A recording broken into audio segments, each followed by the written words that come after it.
Hello,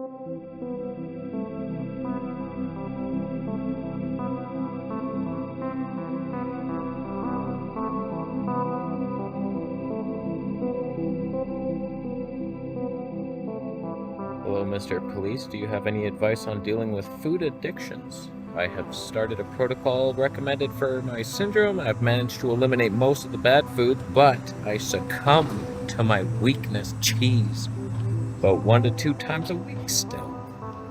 You cheese bitch. Oh man. I got tips. He's walking somewhere.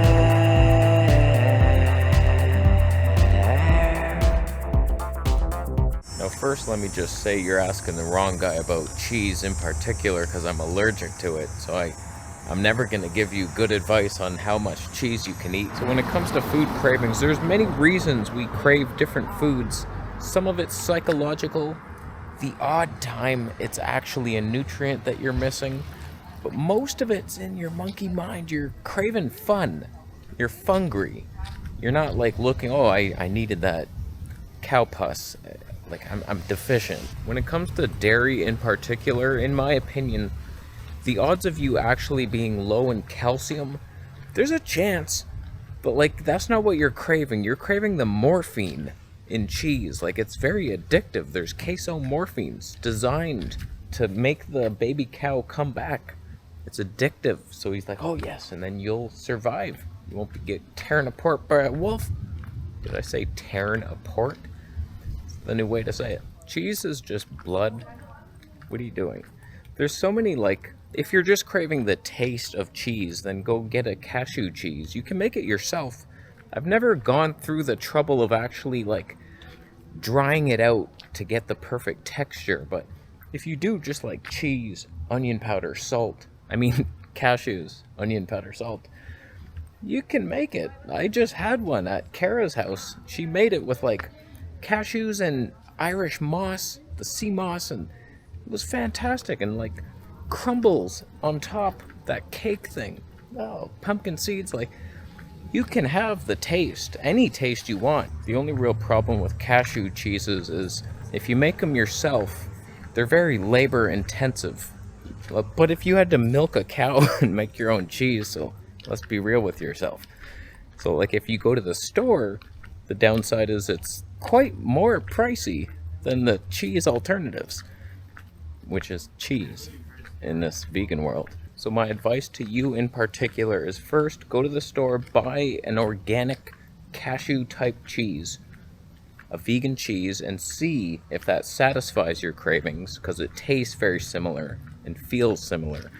If that doesn't work, then it's the mind, that you're just looking for fun, you're addicted to morphine, you do drugs, you're a drug addict. I only crave, wow, a flowery forest. That is new. A lot of wasps. Apparently they're dangerous now. I have a lump on my neck. I forgot to mention this bit of advice for the cheese freak we were talking to earlier. If the cashew cheese in the store was good and it tasted good and you're like, yeah, that's all it was, just a bit of fat and salt, then you learn how to make your own and it'll be much cheaper and sustainable. Blue Corona nut yogurt, drain the water somehow, add onion powder and stuff. For me, I don't ever think about super unhealthy foods to eat. Like, I'm never craving. If I smell pizza, I will have memories of when I used to eat it and be like, oh, that does smell nice. It'd be cool if I could do that. But I'm not going to, ever. Like, it's not even, I don't entertain the thoughts of the loud Jeeps. I think if you're trying to heal something, it's best to really keep these cheat meals to a very minimum. At most, like once a week. And that's a lot. Like once a month, entertain those kind of thoughts. Maybe never. I don't know, I've went both ways where I'm like strict 100% of the time, like whatever I thought was healthiest, 100% raw vegan, never cheating, versus like cheating quite often and having fun and just like eating wheat, thinking, hey, whatever, man. Both have their valid purposes, but I think if you're trying to heal something, just relax on the cheat meals and cheese. Freaking even the cashew cheese might. But you really have to tune in to what your body's asking for and It's like you have to separate your biological need versus the memory and fun of you eating that food in the past. So like if you're craving a hamburger, you're likely craving a memory, like with your friends or like a time. Everything is recorded at any moment. That's what the German New Medicine says. Like when you have a conflict shock, it's like everything about that time, the smells in the air. Oh, it was cloudy that day. And then a cloud can trigger that because it was all recorded. You get hit by a car and it was cloudy and a bit of rain, and that guy was cooking hot dogs on the side, and you looked at him and he laughed at you, and you're like limping away and you're like, damn you. And now you're like allergic to hot dog meat. What kind of life is that? So like, discern. Like sometimes I'm just craving greens.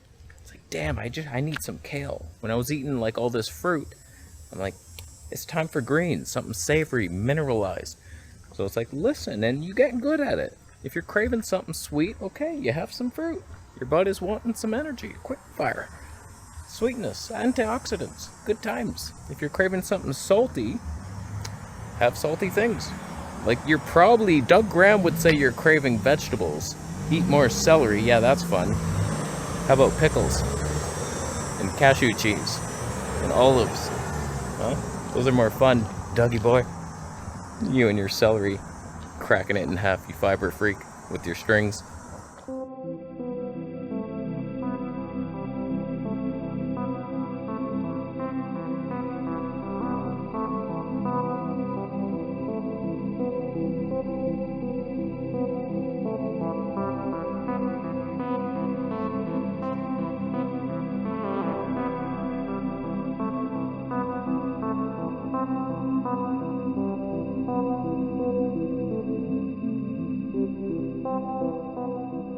I'm not of the opinion that we need meat. So if you're craving meat, it's likely a hormone that you're craving and you're weak and your adrenals are shot and you're just looking for a boost. It's likely that. There's no nutrient known to mankind that gives you as long arms as I have. That's all I know. And the fingers. There's many theories when it comes to cravings. I've heard your parasites can control your mind. They pull at little strings like a puppet and they make you dance all the way to Burger King. I've seen them do it. So it could be that. Look into that. But parasites, they can fight back. Just be careful. They got claws. They're hooked into your gut. It's like you give them some poison. Parasite cleanse. And they're like angry and they squeeze your gut. So just feed healthy things to your body and your parasites won't like that. So lots of greens and bitter stuff. And some fruitarians also say when you're detoxing, oh, I'm cleansing out the Big Mac I ate at my bar mitzvah. Okay, when it's in the bloodstream, you crave more of it. It doesn't really pan out, doesn't make sense at all. If it's in your bloodstream, you have enough of it. Why would you crave more? Whatever, fruitarians are weird. Those are poisonous berries, and I will take one, thank you. But in general, what are your goals in life? Is it to like be the healthiest possible person and you're ascending out of our flat earth dome because you float on fruit feathers? Is that your goal, to be super spiritual, breatharian, and so you can see a 360-degree panorama of things at all time with your third eye? If that's your goal, you're not going to get away with the cheese. If your goal is just to be like really healthy and happy, and you want to enjoy the pleasures of this earth, okay, eat healthy most of the time and then have some fun things sometime. That's more where I lie.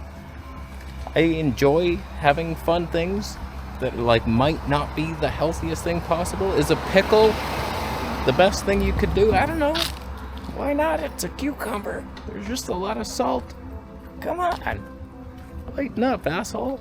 So it's like, where do you fit? For me, pain is a great motivator. If I eat cheese, I'll bleed. So it's like, okay, that's off the list for me. It's never going to be like, it's kind of worth it. It's never worth it.